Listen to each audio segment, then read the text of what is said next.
There was nothing down here saying it's a restricted area. What do you want? I was taking some pictures and stuff. I'm making a little video of the area. Local force. That sort of stuff. Purpose?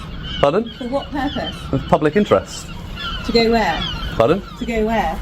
Well, for public. You're quite clearly filming us at the moment. Yes, yeah. I film any interaction. Have you two police officers, are you? Yes. Have you got your warrant cards with you there since you're not in uniform? Pardon? I'm walking out of a police building, aren't I? So. Yeah, but you're obviously doing a stop and account with me, so I'd like... But you are, you're asking what I'm doing, which is by definition a stop and account. You're asking what I'm doing in an area, that's a stop and account.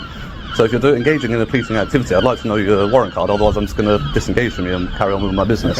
Okay. Alright then. Alright, refusal to identify. So I'm just going to get your picture so I can report you to your Chief Constable. Okay. Cool.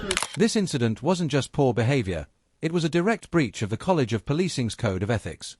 The rules couldn't be clearer. When officers engage with the public in the course of duty, they must state their name and collar number. That identification is not optional and it's not a courtesy. It's a fundamental safeguard built into policing to guarantee openness, accountability, and trust. Without it, the public has no way of knowing who they're dealing with, no way to verify authority, and no way to hold misconduct to account. You alright?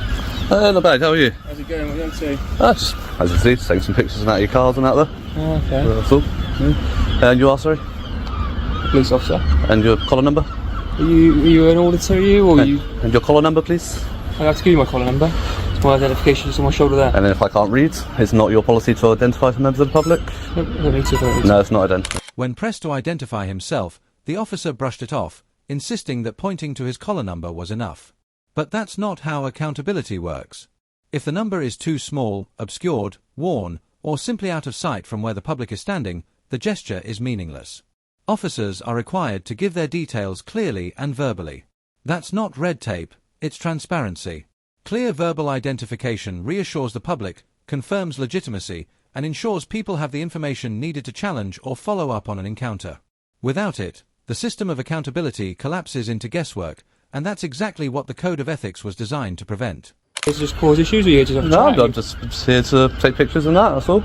As I said, I've just noticed as I was walking down to take pictures, your colleague's window was open, I could see the screen, made them aware of it. Okay, have they sorted that? Yeah, they closed the window, Okay. fine. Yeah, it's so simple as that. Cool. Okay, I'm sure we're not here to cause you a problem. I'm sure you're not here to cause a problem. We're just, You know, your colleagues not in uniform refuse to identify while engaging in a policing activity. Not fantastic, is it? It's against policy. You are required to identify.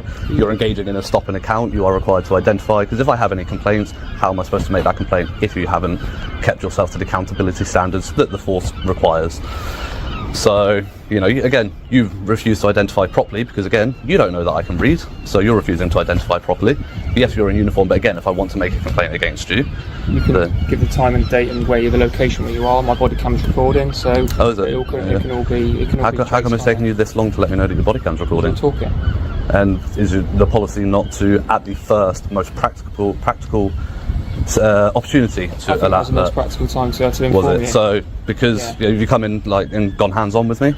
I haven't gone hands-on. Exactly, so why is not the first thing that you say, good afternoon or I've morning? asked you what you're doing, because that's the first question I asked you, and then we've had a conversation, and now I've told you. Yeah, but the first most practical opportunity is to say, good, by the way, you are being recorded. Okay. Otherwise, you could be covertly recording me under the regulations of investigatory powers. When the officer finally admitted he was recording, he excused it by claiming there hadn't been a practical moment to say so earlier. But the reality tells a different story. The interaction was calm, measured, and free of any distractions. There was no urgency, no confrontation, nothing preventing him from stating upfront, this encounter is being recorded. This wasn't about timing, it was about attitude. By withholding that disclosure, the officer signaled that policy is optional and accountability is negotiable. It isn't. The requirement to declare recording exists to build trust and protect both sides, and ignoring it chips away at the very foundation of transparency. But that's not happening, so don't worry about that. It could, because it took you X amount of time to alert me when there was plenty. The only situation where it's not practicable at the first opportunity is if you're going into a hands-on situation.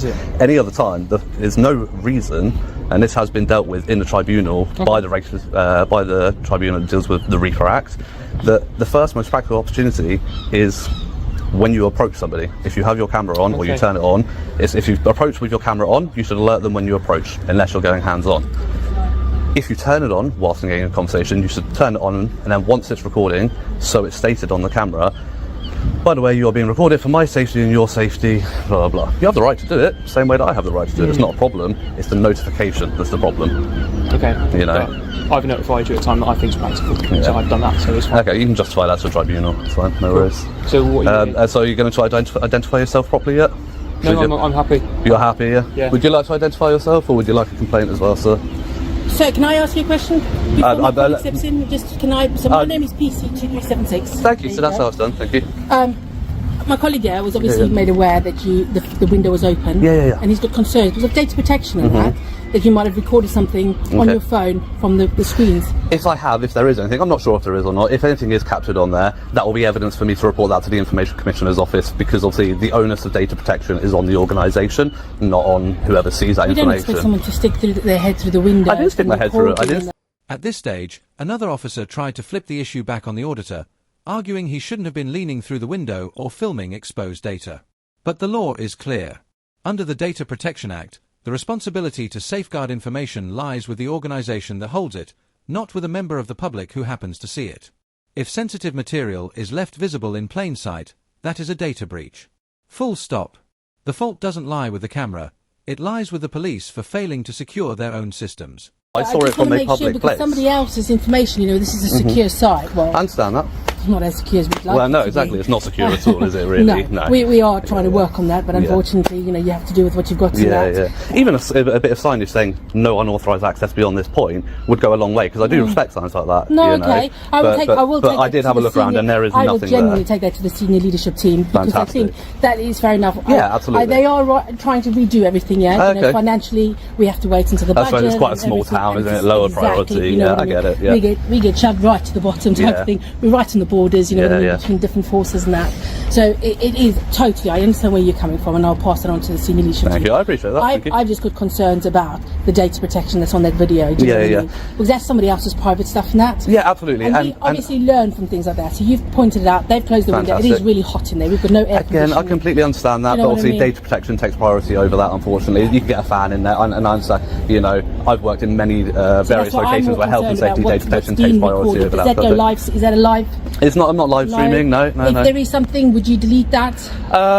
Not necessarily delete it, but I would make it anonymous. I would blur it out if there is anything, if I were to post it anywhere. Yeah, but absolutely. it's not their fault. You know what I mean? It's No, of course. I've raised the issue of I've raised the issue of data protection, and obviously I Absolutely. raise it as an issue because I do see it as an issue. No, I'm not going to go share that information. That would be very hypocritical of me, wouldn't it? absolutely, absolutely. So if there is anything captured on the camera, it won't be made available to the public. It will be forwarded to the ICO. That's fine. Yeah. Can I take your details? No, can I'm I, okay, Can I thank take you. your name? No, at I'm least, alright, just thank you. first name, so I know who I'm speaking to. No, I'm alright, thank you.